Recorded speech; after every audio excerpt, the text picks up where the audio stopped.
আসসালামু আলাইকুম, welcome to Janakalyan PHC foundation BD. আমরা আজকে শুরু করতে যাচ্ছি এই প্লেলিস্টের মূল আলোচনা এনএসএআইডি।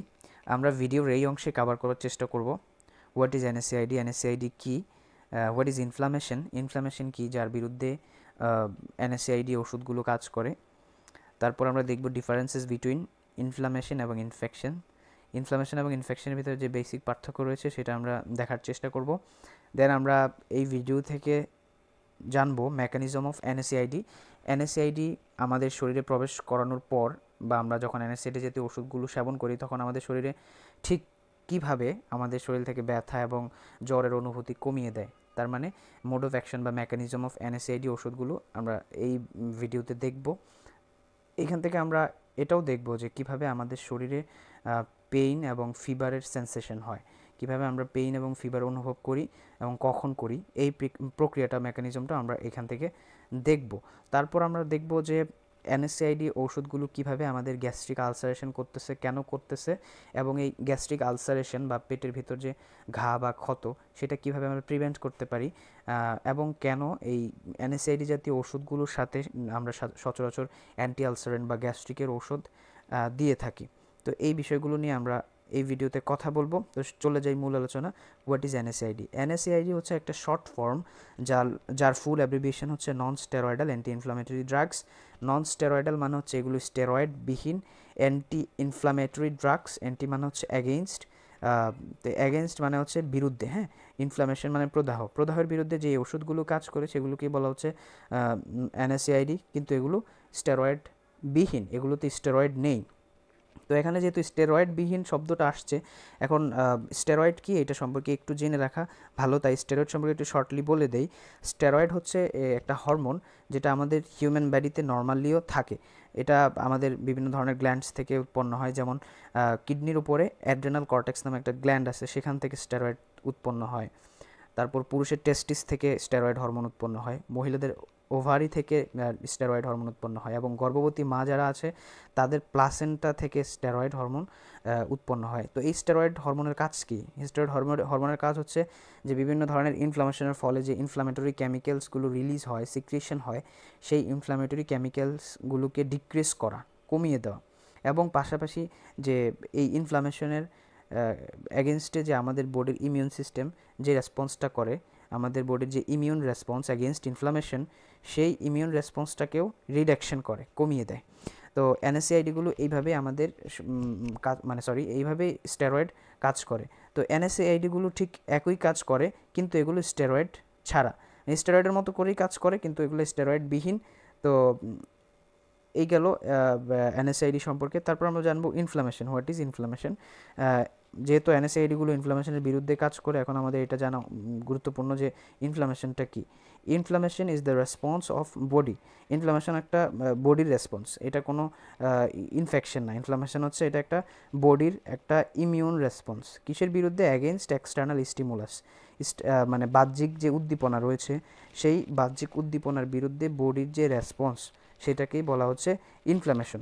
তো সেটা কি হইতে পারে? এক্সটার্নাল স্টিমুলাসটা যে কোনো ধরনের ইনজুরি হইতে পারে, যে কোনো ধরনের মানে জীবাণু হইতে পারে যা আমাদের বডির সেলকে ড্যামেজ করার চেষ্টা করে বা ড্যামেজ করে। তো এই টোটাল এই ড্যামেজিং প্রসেসটা বা ড্যামেজিং কজটাকে বলা হচ্ছে এক্সটার্নাল স্টিমুলাস। এই এক্সটার্নাল স্টিমুলাসের বিরুদ্ধে আমাদের বডি যেই রেসপন্সটা করে সেটাকে বলা হচ্ছে ইনফ্লামেশন। তাহলে এখানে একটা জিনিস লক্ষণীয়, আপনারা ফিজিক্সের একটা ল অবশ্যই পড়ছেন যে every action has it opposite and equal reaction, মানে প্রত্যেক ক্রিয়ারই একটি সমান এবং বিপরীত প্রতিক্রিয়া রয়েছে। আসলেও এটা একটা ইউনিভার্সাল ল। তো আমাদের এই বডিতেও এই লয়ের মানে লটা লক্ষ্য করা যায়। আমাদের বডিতে যখন মানে কোনো ধরনের এক্সটার্নাল স্টিমুলাস অ্যাকশন করে, তখন আমাদের বডি সেইটার বিরুদ্ধে রিঅ্যাকশন করে, তার মানে চিমটি দিলে খামটি খেতে হবে। তো এই আর কি, এটা আমাদের শরীরে একটা প্রতিরক্ষা ব্যবস্থা, স্রষ্টা পদার্থ, যেটাকে ইংরেজিতে ইমিউন সিস্টেম বলা হয়। তো এবার আসি differences between inflammation and infection. Inflammation এবং ইনফেকশনের ভিতরে যে পার্থক্যটা সেটা আমরা দেখব। প্রথমে ইনফ্লামেশন কি? ইনফ্লামেশনের বাংলা অর্থ হচ্ছে প্রদাহ, আর ইনফেকশনের বাংলা অর্থ হচ্ছে সংক্রমণ, হ্যাঁ। দুইটার বাংলা অর্থ সম্পূর্ণ আলাদা। দেন ইনফ্লামেশনটা কি? Protective mechanism of body against external injury. আমরা একটু আগে বললাম এটা একটা প্রোটেক্টিভ মেকানিজম, বডির একটা সুরক্ষা ব্যবস্থা ইনফ্লামেশনটা। কিসের বিরুদ্ধে? এক্সটার্নাল ইনজুরির বিরুদ্ধে। আর ইনফেকশন কি? ইনফেকশন হচ্ছে invasion of pathogenic microorganisms to cell, মানে হচ্ছে যখন কোনো প্যাথোজেনিক মানে রোগ সৃষ্টিতে সক্ষম এমন কোনো জীবাণু যেগুলো আমাদের বডিতে আক্রমণ করে। তো এই ধরনের জীবাণু দ্বারা যদি আমাদের সেল বা আমাদের টিস্যুতে, আমাদের বডিতে যদি আক্রমণ ঘটে, তখন সেটাকে বলে ইনফেকশন। তাহলে আর ইনফ্লামেশন কী দ্বারা হতে পারে? Caused by injury, microbes and others, যেগুলো ফরেন হার্মফুল সাবস্টেন্স। মানে ইনফ্লামেশন যে কোনো কিছু দ্বারাই হইতে পারে, মানে যে কোনো কিছুই আমাদের বডির সেলকে যখন ড্যামেজ করার চেষ্টা করে সেটার রেসপন্সে ইনফ্লামেশন হবে। আর ইনফেকশন কিসের দ্বারা হবে? Caused by bacteria, virus, fungus, protozoa, হ্যাঁ, ইস্ট এটসেট্রা। তো এই ইনফেকশন কিন্তু হওয়ার পিছনে একটা কারণ থাকবে, কি একটা মানে মাইক্রো অর্গানাইজম রিলেটেড কারণ থাকবে। মানে সহজ বাংলায় বলতে গেলে যে ইনফেকশন হচ্ছে সেটা জীবাণু দ্বারা হবে, সেটা ব্যাকটেরিয়া হইতে পারে, সেটা ভাইরাস হইতে পারে, সেটা প্রোটোজোয়া হইতে পারে। আর ইনফ্লামেশন হচ্ছে এটা জীবাণু অত্যাবশ্যকীয় নয়, সেখানে জীবাণু ছাড়াও যে কোনো ধরনের এক্সটার্নাল ইনজুরিতে এই ইনফ্লামেশন হতে পারে। তাহলে আমরা এটা বলতে পারি যে সকল ধরনের ইনফেকশনই কিন্তু ইনফ্লামেশন, আবার সকল ধরনের ইনফ্লামেশন ইনফেকশন নয়। আমি আবারও বলতেছি, সকল ধরনের ইনফেকশন ইনফ্লামেশন, কিন্তু সকল ধরনের ইনফ্লামেশনই ইনফেকশন নয়। ইনফেকশন হওয়ার জন্য আপনার একটা কজ, মানে ব্যাকটেরিয়াল বা ভাইরাল বা প্রোটোজোয়াল একটা কজ লাগবে, সেখানে মাইক্রো অর্গানাইজম বা জীবাণু ইনভলভ থাকতে হবে। তো যাই হোক, তারপর আমরা দেখি ইনফ্লামেশন অফ সাইনগুলো কী কী। আমরা সেকেন্ড ইয়ার যারা ডিপ্লোমা মেডিকেল স্টুডেন্ট আছেন তারা সেকেন্ড ইয়ার প্যাথোলজিতে অবশ্যই পড়েছেন, মানে স্টাডিটা করছেন যে সাইন অফ ইনফ্লামেশন, রুবর, ক্যালোর, ডোলর, সোয়েলিং, এই সাইনগুলো আপনারা পড়ছেন। তো এগুলোর মিনিং হচ্ছে পেইন, হ্যাঁ, পেইন হবে, যেখানে ইনফ্লামেশন হবে সেখানে পেইন হবে, রেডনেস হবে, জায়গাটা লাল হয়ে যাবে, হিট হবে, জায়গাটা গরম হয়ে যাবে, সোয়েলিং হবে, ওই আক্রান্ত স্থানটা ফুলে যাবে। এগুলো গেল ইনফ্লামেশনের সাইন। এই লক্ষণগুলো থাকলে আমরা বুঝবো এখানে ইনফ্লামেশন শুরু হয়ে গিয়েছে। আর ইনফেকশনের লক্ষণগুলো সেম, যেই অঙ্গে আমাদের যেখানে ইনফেকশন বা জীবাণু অ্যাটাক করে সেখানে ঠিক ইনফ্লামেশনের সাইনগুলো যেরকম একই ধরনের সাইন প্রকাশ পায়। তো এই গেল ইনফ্লামেশন এবং ইনফেকশনের মধ্যে যে বেসিক পার্থক্য সেটা। এবার আসি মেকানিজম অফ এনএসএআইডি। তো এনএসএআইডি কীভাবে আমাদের শরীরে কাজ করে? এক্সটার্নাল স্টিমুলাস, ধরে নেওয়া যাক, আমি একটু আগে বললাম এক্সটার্নাল স্টিমুলাস কাকে বলে, মানে বাহ্যিকভাবে কোনো একটা কারণ যেটা আমাদের সেল বা আমাদের বডিকে ধ্বংস করতেছে বা ধ্বংস করার চেষ্টা করতেছে, সেটাকেই বলা হচ্ছে এক্সটার্নাল স্টিমুলাস বা বাহ্যিক উদ্দীপক। তো এই এক্সটার্নাল স্টিমুলাস যখন আমাদের শরীরের নির্দিষ্ট একটা অংশে আক্রমণ করতেছে, তাহলে সেই অংশে আক্রমণ করা মানে সেলে আক্রমণ করা, কারণ আমরা জানি যে আমাদের হিউম্যান বডি কী দ্বারা তৈরি? অসংখ্য অগণিত সেল দ্বারা তৈরি। Structural unit of human body is sell. তো এখন এই আমি একটু বলে রাখি, আমাদের হিউম্যান বডিতে প্রায় 100 ট্রিলিয়ন সেল রয়েছে, মানে অসংখ্য অগণিত সেল রয়েছে। তো এখন যে নির্দিষ্ট জায়গায় আঘাতটা আসলো, সেই নির্দিষ্ট জায়গায় কোথায় আঘাত হওয়া? সেই নির্দিষ্ট জায়গায় আমাদের শরীরে আঘাত হওয়া মানে সেখানকার সেলগুলোতে আঘাত করা। তো সেলগুলো কী দ্বারা গঠিত? সেলের সব থেকে আউটার মোস্ট লেয়ার হচ্ছে সেল মেমব্রেন, হ্যাঁ। তো সেল মেমব্রেনে আঘাত হওয়া। তো সেল মেমব্রেন কী দ্বারা গঠিত? ফসফোলিপিড দ্বারা গঠিত। তো যখন এক্সটার্নাল স্টিমুলাস আসলো, তখন এই ফসফোলিপিড, সেল মেমব্রেনে থাকা ফসফোলিপিডটা অ্যারাকিডোনিক অ্যাসিডে রূপান্তরিত হয়ে যাচ্ছে। কিসে রূপান্তরিত হচ্ছে? ফসফোলিপিডটা রূপান্তরিত হচ্ছে অ্যারাকিডোনিক অ্যাসিডে। কার প্রভাবে? ফসফোলাইপেজ A2 এনজাইম নামে এক ধরনের এনজাইম আছে। যখন দেখলো এখানে ইনফ্লামেশন হয়েছে, এক্সটার্নাল স্টিমুলাস আসছে, তখন এই ফসফোলাইপেজ A2 এনজাইম এসে ফসফোলিপিডটাকে অ্যারাকিডোনিক অ্যাসিডে রূপান্তর করতেছে। তারপর সাইক্লোঅক্সিজেনেস এনজাইম, এই অ্যারাকিডোনিক অ্যাসিডকে দেখে সাইক্লোঅক্সিজেনেস এনজাইম আসছে ইন্টারফেয়ার করতে। সাইক্লোঅক্সিজেনেস এনজাইম এই অ্যারাকিডোনিক অ্যাসিডকে প্রোস্টাগ্ল্যান্ডিন এবং থ্রম্বোক্সেনে রূপান্তর করতেছে। এই যে প্রোস্টাগ্ল্যান্ডিন এবং থ্রম্বোক্সেন, এই প্রোস্টাগ্ল্যান্ডিনই কিন্তু আমাদের মানে জ্বর এবং ব্যথার অনুভূতির জন্য কারণ। তাহলে আমরা দেখতেছি গ্ল্যান্ডিন প্রডিউস ফাইরেক্সিয়া মানে ফিভারের আরেকটা টার্ম হচ্ছে ফাইরেক্সিয়া, আর পেইন আরেকটা টার্ম হচ্ছে এক। তার মানে এই প্রোস্টাগ্ল্যান্ডিনটাই ব্যথা এবং জ্বরের জন্য দায়ী, এবং সেইভাবে আমাদের ব্যথা এবং জ্বর হচ্ছে। আমি যদি আরও একটু সহজভাবে আপনাদেরকে বলতে যাই, আমাদের শরীরটাকে যদি একটা দেশের সাথে তুলনা করা হয় তাহলে সেই দেশের সুরক্ষা ব্যবস্থা কি, আমাদের সুরক্ষা ব্যবস্থার ক্ষেত্রে বাউন্ডারি থাকবে, দেশের সীমানায় কাঁটা তারের বেড়া থাকবে অথবা বাউন্ডারি ওয়াল থাকবে, হোয়াট এভার কিছু একটা থাকবে। তো এই আমাদের শরীরেরও ধরে নেন একটা দেশ, সেই দেশের প্রতিরক্ষা ব্যবস্থায় কাঁটা তার বলেন, সীমান্ত বলেন, যাই বলেন না কেন, সেটা হচ্ছে সেল মেমব্রেন। আর এই সীমান্তটা কি দ্বারা গঠিত? ফসফোলিপিড দ্বারা গঠিত। মনে করেন আমাদের দেহের আমাদের দেশের যে সীমানা সেটা ফসফোলিপিড দ্বারা গঠিত। এখন পরাশক্তি যখন আমাদের শরীরে বা আমাদের দেশে আক্রমণ করলো, তখন সর্বপ্রথম কোথায় আক্রমণ করবে? সীমান্তবর্তী এলাকায়, তাই না? তো এখন আক্রান্ত করলো কোথায়? সীমান্তবর্তী এলাকায় ফসফোলিপিডকে আক্রান্ত করলো পরাশক্তি। এখন যখন আক্রমণ করলো, তো এই সীমান্ত পাহারা দেওয়ার জন্য কিন্তু আমাদের বিভিন্ন দেশে যেরকম বর্ডার গার্ড রয়েছে, বাংলাদেশে বিজিবি রয়েছে, ঠিক আমাদের শরীরেও কিন্তু এরকম বর্ডার গার্ড রয়েছে, যেন আমাদের এই শরীর নামক দেহে কোনো ধরনের পরাশক্তি এসে কোনো ধরনের ক্ষতি সাধন না করতে পারে। এর জন্য আমাদের শরীরেও বিভিন্ন ধরনের সৈন্য আল্লাহ স্রষ্টা আমাদের এটা নিয়োজিত করে দিয়েছে ন্যাচারালি। তো এই ফসফোলিপিড নামক বাউন্ডারিতে, দেশের বাউন্ডারিতে যখন পরাশক্তি আক্রমণ করলো এবং সেইটা দেখে আমাদের বডির যে বর্ডার গার্ড, সেই বর্ডার গার্ডের একদল সৈন্যর নাম হচ্ছে ফসফোলিপিড A2 এনজাইম। এই ফসফোলিপিড A2 এনজাইম সৈন্যগুলো এসে এই ফসফোলিপিড যে বাউন্ডারি আছে আমাদের দেশের, সেই বাউন্ডারিটাকে আরও স্ট্রং করে দিচ্ছে। কী দিয়ে স্ট্রং করে দিচ্ছে? Arachidonic acid. ধরে নেন এই ফসফোলিপিড যে বাউন্ডারিটা, সেই বাউন্ডারিটাকে আমাদের এই সৈন্যগুলো আরও একটু মজবুত করে দিচ্ছে। কীভাবে মজবুত করছে? এই যে অ্যারাকিডোনিক অ্যাসিড এখানে উৎপন্ন করে মজবুত করে দিচ্ছে। এখন এই যে এই ঘটনাগুলো ঘটতেছে, এইখানে সীমান্তে একটু পরিবর্তন আসলো বাউন্ডারিতে, তারপর সেটা দেখে বর্ডার গার্ড চলে আসছে আমাদের সীমান্ত রক্ষা করার জন্য। এই দুইটা ঘটনা দেখে আরও আমাদের দেশে এক ধরনের স্পেশাল ফোর্স রয়েছে, যেটাকে বলে সাইক্লো অক্সিজেনেস এনজাইম।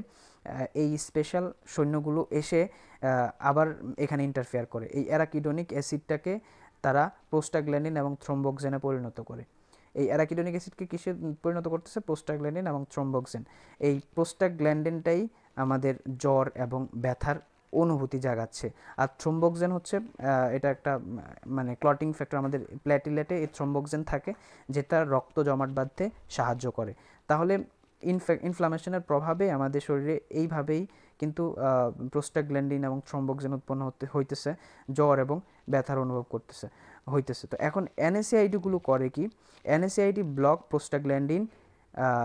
প্রোস্টাগ্ল্যান্ডিনটাকে এনএসএআইডি ব্লক করে দেয়। কীভাবে ব্লক করে? ইনহিবিটিং সাইক্লো অক্সিজেনেস বা সংক্ষেপে যেটাকে কক্স এনজাইম বলে, সেই এনজাইমগুলোকে ইনহিবিট করে দিচ্ছে। এই যে আপনি লক্ষ্য করেন, দ্বিতীয় মধ্যস্থতাকারীকে সাইক্লো অক্সিজেনেস এনজাইম। এই সাইক্লো অক্সিজেনেস এনজাইম স্পেশাল ফোর্সকে আমাদের এনএসআইডিগুলো বলে। যখন আমরা সেবন করি এনএসআইডিগুলো, তখন এনএসআইডিগুলো তাদের এই স্পেশাল ফোর্সকে বলে দেয়, একটা মেসেজ দিয়ে দেয় যে না, তোমাদের প্রয়োজন নেই, তোমরা এসো না, এটা এমনিতেই ঠিক হয়ে যাবে। তখন সাইক্লো অক্সিজেনেসকে এখানে আর আসতে দেয় না, তার মানে সাইক্লো অক্সিজেনকে বাধা দিয়ে রাখে এনএসএআইডি। তো সাইক্লো অক্সিজেনেস এনজাইম যদি না আসে, সেখানে আলটিমেটলি প্রোস্টাগ্ল্যান্ডিন এবং থ্রোম্বোক্সেনও কিন্তু আসবে না। এই প্রোস্টাগ্ল্যান্ডিন আর থ্রোম্বোক্সিন না আসলে কি হবে? জ্বরও হবে না, ব্যথাও হবে না। ঠিক এইভাবেই কিন্তু এনএসএআইডিগুলো আমাদের শরীরে কাজ করতেছে, আমাদের ব্যথা এবং জ্বরকে কমিয়ে দিতেছে। এই বিষয়টা যদি আরও একটু ডিটেলস বা আরও একটু সহজভাবে বলতে চাই, তাহলে আপনারা যে এখানে যে প্রসেসগুলো হয় এটা একটু আরেকবার লক্ষ্য করেন শর্টলি। সেল মেমব্রেনকে অ্যাটাক করলো, সেল মেমব্রেন অ্যাটাক করার পর সেল মেমব্রেনে থাকা ফসফোলিপিড হয়ে গেল arachidonic acid. Arachidonic acid arachidonic acid phospholipase এনজাইমের প্রভাবে,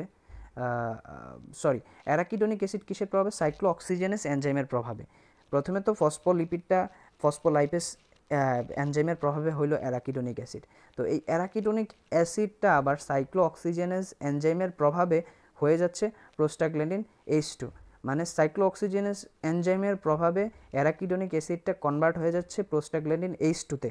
এই প্রোস্টাগ্ল্যান্ডিন H2তেই পরবর্তীতে আবার কনভার্ট হচ্ছে প্রোস্টাগ্ল্যান্ডিন E2 এবং F2-তে।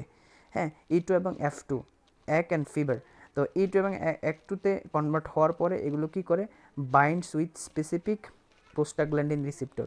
আমাদের শরীরে যে রিসিপ্টর আছে, সেই রিসিপ্টরের সাথে স্পেসিফিক প্রোস্টাগ্ল্যান্ডিন রিসিপ্টরের সাথে বাইন্ড হয়, তারপর ডিপোলারাইজেশন হয়, তারপরে stimulation of first order neuron, তারপর আমাদের নার্ভাস সিস্টেমকে সেটা স্টিমুলেশন দেয়, কী করে এটা আমাদের উদ্দীপনা দেয় ফার্স্ট অর্ডার নিউরনকে, এবং ফাইনালি আমরা sensation of pain, fever and inflammation, এবং ফাইনালি আমরা সেই ব্যথা, জ্বর এবং ইনফ্লামেশনের অনুভব করি। আশা করি বুঝাইতে পারছি আপনাদের বিক্রিয়াটা। তো এটা সবথেকে বেশি ইম্পর্ট্যান্ট এই মেকানিজমটা আমি আবার শর্টলি আপনারা একটু দেখে নেন। মেকানিজমে কী হয়, মেকানিজমে হচ্ছে সেল এক্সটার্নাল স্টিমুলাস সেল মেমব্রেনকে অ্যাটাক করে। এখন সেল মেমব্রেনে থাকা ফসফোলিপিড ফসফোলাইপেজ A2 এনজাইমের প্রভাবে তৈরি হয় arachidonic acid. Arachidonic acid cell মেমব্রেনে যখন উৎপন্ন হচ্ছে সেটা দেখে আবার সাইক্লোঅক্সিজেনেস এনজাইম এসে অ্যারাকিডোনিক অ্যাসিডটা কিসে তৈরি করতেছে, প্রোস্টাগ্ল্যান্ডিন এবং থ্রম্বোক্সিনে রূপান্তর করতেছে। এই প্রোস্টাগ্ল্যান্ডিনটাই ইসের জন্য দায়ী, জ্বর এবং ব্যথার জন্য দায়ী। আর থ্রম্বোক্সিন যেটা, সেটা রক্ত জমাট বাঁধতে সাহায্য করে। এটা আবার একটু কার্ডিওভাস্কুলার প্রবলেমে যে অ্যাসপিরিন জাতীয় ওষুধগুলো ব্যবহার করা হয়, সেই অ্যাসপিরিন কিন্তু এই থ্রম্বোক্সিনকে ব্লক করে দেয়। থ্রম্বোক্সিনকে ব্লক করলে আর আমাদের শরীরে ব্লাডকে করতে পারে না, মানে ক্লট হইতে পারে না, রক্ত জমাট বাঁধতে পারে না। তো এটা আলাদা বিষয়, আমরা অ্যাসপিরিনে বিস্তারিত এই থ্রম্বোক্সিন নিয়ে কথা বলবো। অ্যাসপিরিন একটু আলাদা NSAID, তাই অ্যাসপিরিন নিয়ে আলাদা ভিডিও বানাবো। তো সেখানে দেখবেন অ্যাসপিরিন কীভাবে কাজ করে। এটা বেশিরভাগ কার্ডিওভাস্কুলার ডিজিজে দেওয়া হয়। তারপরে এখানে আরেকটা ইম্পর্টেন্ট বিষয়, এই যে সাইক্লোঅক্সিজেনাস এনজাইম, যেটাকে বলছি আমরা স্পেশাল ফোর্স, আমাদের শরীরে, আমাদের দেশের স্পেশাল সৈন্য সামঞ্জস্য হচ্ছে সাইক্লোঅক্সিজেনাস এনজাইম। এই সাইক্লোঅক্সিজেনাস এনজাইমটা মানে সংক্ষেপে কক্স বলা হচ্ছে। সাইক্লোঅক্সিজেনাস এনজাইমকে আমরা সংক্ষেপে কক্স বলবো। এই সাইক্লোঅক্সিজেনাস এনজাইম আবার দুই ধরনের, একটা হচ্ছে COX-1 এবং COX-2। এখন COX-1 যে সাইক্লোঅক্সিজেনাসটা আছে, COX-1 সাইক্লোঅক্সিজেনাসটা নর্মালি আমাদের বডিতে থাকে। আই রিপিট দ্যাট COX-1 যে এনজাইমটা, এটা নর্মালি আমাদের বডিতে থাকে। আপনি মনে করেন যে একটা দেশ, সেই দেশে নর্মালি যে মানে আইন শৃঙ্খলা বাহিনী, পুলিশ আছে, সেই পুলিশগুলো নর্মালি শরীরে কি করে, সেই পুলিশগুলো নর্মালি আমাদের একটা দেশের শৃঙ্খলা বজায় রাখে। তো ঠিক তেমনি এই COX-1 আমাদের শরীর নামক দেশে আইন শৃঙ্খলা বাহিনী, পুলিশের মতো কাজ করতেছে। এটা খুবই উপকারী, বেনিফিশিয়াল ফর আওয়ার বডি। এই COX-1 আমাদের শরীরের জন্য খুব উপকারী। তারপরে আরেকটা গুরুত্বপূর্ণ যে কাজ এই COX-1 করে, সেটা হচ্ছে protect gastric mucosa of our stomach. স্টোমাকের যে 4টা লেয়ার দ্বারা স্টোমাক তৈরি, সব থেকে ইনারমোস্ট লেয়ার হচ্ছে মিউকোসা, মানে আমাদের মুখের ভিতরের যেরকম সফট মিউকাস দ্বারা মুখের ভিতরটা তৈরি, আবরণ, ঠিক তেমনি স্টোমাকের ভিতরে আমাদের হয়, সব থেকে ইনারমোস্ট লেয়ারটা এরকম মিউকোসা দ্বারা তৈরি। তো এই স্টোমাকের ভিতর কি হয়, স্টোমাকের ভিতরে হাইড্রোক্লোরিক অ্যাসিড তৈরি হয়, বিভিন্ন ধরনের গ্যাস্ট্রিক জুস তৈরি হয়, এবং আমাদের খাবার ওখানে, আমরা খাওয়ার পর ওখানে যায়, এবং সেখানে হাইড্রোক্লোরিক অ্যাসিডের সাথে মিক্স হয়, গ্যাস্ট্রিক জোসের সাথে বিক্রিয়া হয়, সবগুলোর সাথে একটা বিক্রিয়া হয়ে খাদ্যগুলো ধীরে ধীরে প্রক্রিয়ায় হজম হয়ে যায়। তো এখন এই যে হাইড্রোক্লোরিক অ্যাসিড উৎপন্ন হচ্ছে, এখন হাইড্রোক্লোরিক অ্যাসিডের ধর্ম কি, ক্ষত করা। আপনারা জানেন অ্যাসিডের ধর্ম হচ্ছে ক্ষয় করা। তো এখন হাইড্রোক্লোরিক অ্যাসিড উৎপন্ন হচ্ছে পেটের ভিতর, আবার এতগুলো বিক্রিয়া হচ্ছে, খাবার যাচ্ছে, সেগুলোর ভিতরে রিয়াকশন হচ্ছে, তারপরেও আমাদের এত সফট একটা মিউকাস লেয়ার, সেটার কিন্তু ক্ষতি হচ্ছে না। আপনি নর্মালি যদি দেখেন, গরম কোনো কিছু মুখে খেলে কিন্তু সেখানে ঘা হয়ে যায়, সেখানে ক্ষত হয়ে যায়, কিন্তু স্টোমাকের ভিতর কিন্তু এরকম কিছু হচ্ছে না। কেন হচ্ছে না? এই COX-1 সাইক্লোঅক্সিজেনাস 1 এনজাইমটা এই ক্ষতি থেকে আমাদের স্টোমাকের লেয়ারকে বাঁচিয়ে দিচ্ছে। হাইড্রোক্লোরিক অ্যাসিড উৎপন্ন হচ্ছে, পাশাপাশি আমাদের বিভিন্ন ধরনের বিক্রিয়াও হচ্ছে, কিন্তু আমাদের গ্যাস্ট্রিকে আলসার হচ্ছে না। কিসের প্রভাবে? এই COX-1 এর প্রভাবে আমাদের গ্যাস্ট্রিকে আলসার হচ্ছে না। তারপর COX-2টা তাহলে কি? COX-2টা হচ্ছে একটু স্পেশাল ফোর্স, সেটা হচ্ছে ধরেন র্যাব। আমাদের দেশে যেরকম র্যাপিড অ্যাকশন ব্যাটালিয়ন একটু স্পেশাল ফোর্স, ঠিক তেমনি এই র্যাপিড অ্যাকশন ব্যাটালিয়ন COX-2 কখন আসে? COX-2 যখন দেখে ইনফ্লামেশন হয়েছে, যখন দেখে আমাদের শরীরে কোথাও ইনফ্লামেশন হয়েছে, জীবাণুর অ্যাটাক হয়েছে, বা কোনো ধরনের এক্সটার্নাল স্টিমুলাস আসছে, তখনই কেবল এই COX-2 ইন্টারফেয়ার করতে আসে, রক্ষা করতে আসে। সেটা কিন্তু নর্মালি আমাদের বডিতে থাকে না, যেটা produces in response to inflammation via inflammatory mediators. বিভিন্ন ধরনের ইনফ্লামেটরি মেডিয়েটরস আছে, যেগুলোর মাধ্যমে এই COX-2টা উৎপন্ন হয়। এটা নর্মালি বডিতে থাকে না। এই COX-2টা মনে করেন আমাদের ব্যথার জন্য ক্ষতিকর, ব্যথা এবং জ্বরের জন্য এই COX-2টাই দায়ী, COX-1 কিন্তু দায়ী না। তো এখন এই NSAID-গুলো সেবন করার পর কি হয়? NSAID-গুলো যখন আমরা সেবন করি, তখন কি করতেছে? ইনহিবিট সাইক্লোঅক্সিজেনাস বা COX এনজাইম। কক্স এনজাইম তো দুই প্রকার আমরা জানি। তো এই কক্স এনজাইম দুই প্রকার এনজাইমকে কিন্তু তারা ইনহিবিট করে, বাধা দিয়ে দিচ্ছে। তার মানে এই এনএসএআইডিগুলো কক্স 1কেও বাধা দিচ্ছে, কক্স 2কেও বাধা দিচ্ছে, যেটা আমাদের ব্যথার জন্য দায়ী সেটাকেও বন্ধ করে দিচ্ছে। আলটিমেটলি আমাদের ব্যথা কমতেছে, সেটা ফাইন, ঠিক আছে। কিন্তু আমাদের কক্স 1 যেটা আমাদের শরীরের জন্য বেনিফিশিয়াল, যেটা আমাদের স্টোমাকের মিউকাস লেয়ারকে প্রতিনিয়ত রক্ষা করে যাচ্ছে, সেটাকেও কিন্তু ব্লক করে দিতেছে, কমাই দিতেছে। তাইলে কি হচ্ছে, তাইলে আমাদের স্টোমাকে কিন্তু হাইড্রোক্লোরিক অ্যাসিডের সিক্রেশনটা কিন্তু বরাবরের মতোই সমান রয়ে গেল, এবং আমাদের পেটের ভিতরে খাবার দাবার কিন্তু আগের মতোই বিক্রিয়া হয়ে যাচ্ছে, হজম হয়ে যাচ্ছে। কিন্তু অনুপস্থিত কিসের? কক্স 1-এর অনুপস্থিত। তো কক্স 1 অনুপস্থিত থাকার কারণে হাইড্রোক্লোরিক অ্যাসিড, বিভিন্ন ধরনের গ্যাস্ট্রিক জুস এবং ক্রিয়া বিক্রিয়ার ফলে আমাদের গ্যাস্ট্রিক মিউকাসে আস্তে আস্তে ক্ষয় হয়, আলসারেশন হয়। তো যার কারণে এই কক্স মানে এনএসএআইডি ওষুধগুলো সেবন করার পরে আমাদের গ্যাস্ট্রিক আলসার হয়। দীর্ঘদিন যারা সেবন করে তাদের গ্যাস্ট্রিক আলসার হয়। আর আরেকটা মজার বিষয় হচ্ছে, ঠিক এই কারণেই কিন্তু এনএসএআইডি ওষুধের সাথে গ্যাস্ট্রিকের ওষুধ দেওয়া হয়। তো এখন গ্যাস্ট্রিকের ওষুধ কেন দেওয়া হয়? গ্যাস্ট্রিকের ওষুধ দেওয়া হয়, মানে গ্যাস্ট্রিক ওষুধ কী করে?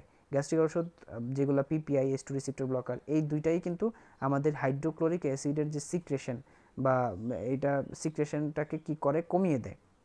হাইড্রোক্লোরিক অ্যাসিডের সিক্রেশনটাকে কমিয়ে দেয় স্টোমাকের ভিতরে এই কক্স 1 এনজাইম, মানে গ্যাস্ট্রিকের ওষুধগুলো।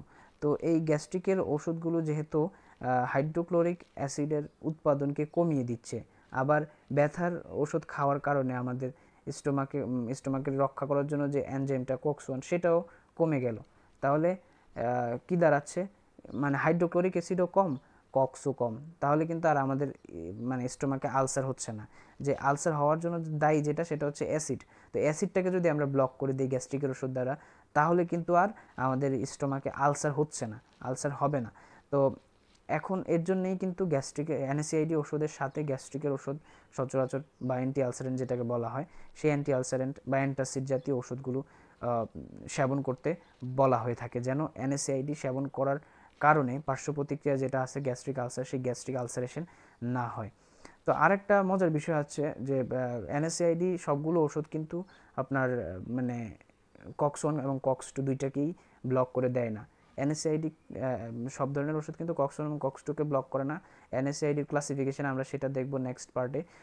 এখানে শর্টলি একটু বলে রাখি, যেমন অ্যাকর্ডিং টু কক্স ইনহিবিশন, মানে কক্স এনজাইম ইনহিবিশনের উপর ভিত্তি করে এনএসএআইডিকে 3 ভাগে ভাগ করা হয়। একটা নন সিলেক্টিভ, আর একটা সিলেক্টিভ, আর একটা হচ্ছে প্রেফারেবলি সিলেক্টিভ। তো এখন নন সিলেক্টিভ যে ওষুধগুলো আছে, সেই নন সিলেক্টিভ এনএসএআইডিগুলো কী করে? কক্স 1 এবং কক্স 2 দুই ধরনের এনজাইমকেই ব্লক করে দেয়। তো যার কারণে এগুলো এই নন সিলেক্টিভ ক্যাটাগরির এনএসএআইডি ওষুধগুলো সহজেই গ্যাস্ট্রিক আলসার করে থাকে। এই নন সিলেক্টিভ এনএসএআইডির উদাহরণ আমরা সবাই মোটামুটি জানি, প্যারাসিটামল, ডাইক্লোফেনাক, কিটোরোলাক, ইন্ডোমেথাসিন, এই জাতীয় ওষুধগুলো হচ্ছে নন সিলেক্টিভ। তো এই নন সিলেক্টিভ ওষুধগুলোর সেবন করার ফলশ্রুতিতে কক্স 1 এবং কক্স 2 উভয় কিন্তু মানে বন্ধ হয়ে যাচ্ছে।